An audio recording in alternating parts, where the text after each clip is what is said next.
Hello and welcome to Vocals in the Key of Dee. This week we are going to have a little bit more of a tip session around not just performance but leading worship. Let's go.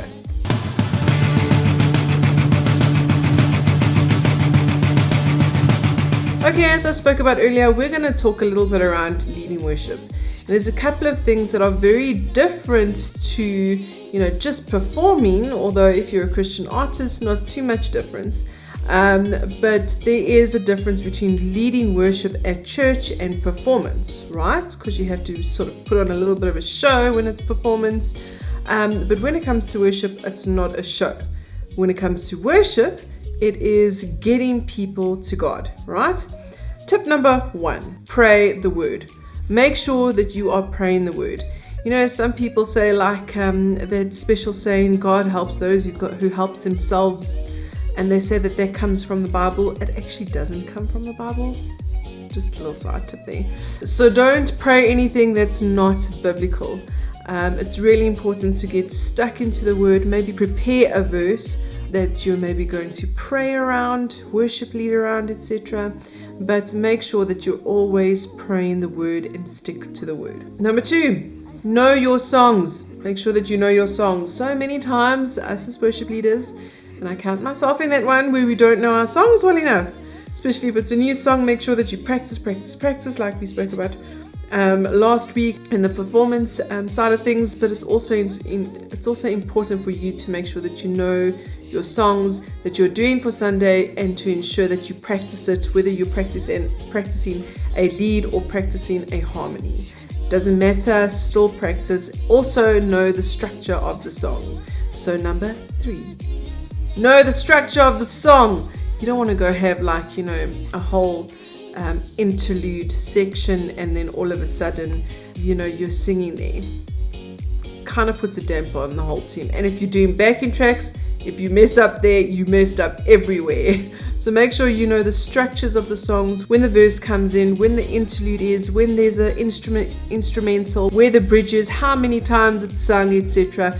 Know your structure of your song. Number 4, don't be scared to speak to your audience. It is really important that you do speak to your audience, especially in the beginning of a song, or if there's an instrumental part, encouraging them to worship.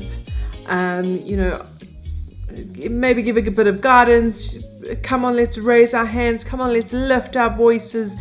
Come on, let's give a shout of praise unto the Lord, that kind of thing. You are able to talk to your audience. Just please don't make too many speeches. You're not the preacher, you're the worship leader. So don't do a speech. Just encourage them in ways to worship, because you might find that someone really does come for the first time and they are engaged and they're loving it, but they don't know how to worship. It is okay to go, let us raise our hands. Let us pray during this time. Let us give shouts of praise, etc., etc. So it's always good to do that. Number 5 is more of a personal tip here, but you need to make sure that you are an example of how to worship. Be an example of how to worship. So if I am going, raise your hands, and I'm not raising my hands, then that's just not gonna work. But sometimes you don't even have to say anything during worship.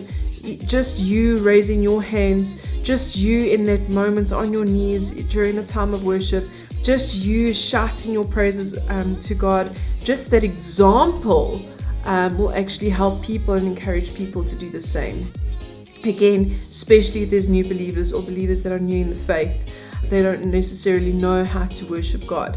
And you, through your body language and through your sincerity in your worship, will be able to teach them that example. Number 6, live your songs and the word, right? You can't be going up on stage doing worship if you're not even living what the word is telling you to do. So if I am intentionally lying and stealing and the things that the Bible tells us not to do, and I'm okay with doing it, and I'm like, listen, no one's gonna know, and I'm going up on stage and I'm worshiping, that's possibly not the best way to go about things. In fact, it's not the best way to go about things. When you are worshiping, make sure that your lifestyle is a lifestyle of worship as well. I'm not saying that there's no room for messing up. This is becoming a little bit of a sermon. However, knowing when you're wrong, making sure that you're getting to God with those things that you struggle with, and just being pure and sincere with your life and your lifestyle. Not claiming you're amazing and perfect, but making sure that you're getting to God. So make sure you live the lifestyle of worship before you worship on stage. Yes? And the last one is number 7. Number 7 is it's all about offering praises to Jesus. See, worship is once again, not a show. It's all about an offering. This is an offering of praises that you bring unto God, showing that you love Him, singing praises, setting the atmosphere is really important. We'll throw that one in there. But just making sure that you understand that this is not about you. It's not a thing for Denise or for whoever you are. It is a thing for God. Worship is an offering to God. And I think when we get that, our perception of worship will suddenly change. We're not going to be competing with anyone. We're not going to be trying to show how amazing we are. We're just going to sincerely worship the Lord. And that is what worship is all about. That is it from me, Dee, with vocals in the key of D. We hope to see you next week for another incredible session. I'm gonna sing down under the water. I do what I want. I'm gonna sing and I'm gonna sing. I do what I want.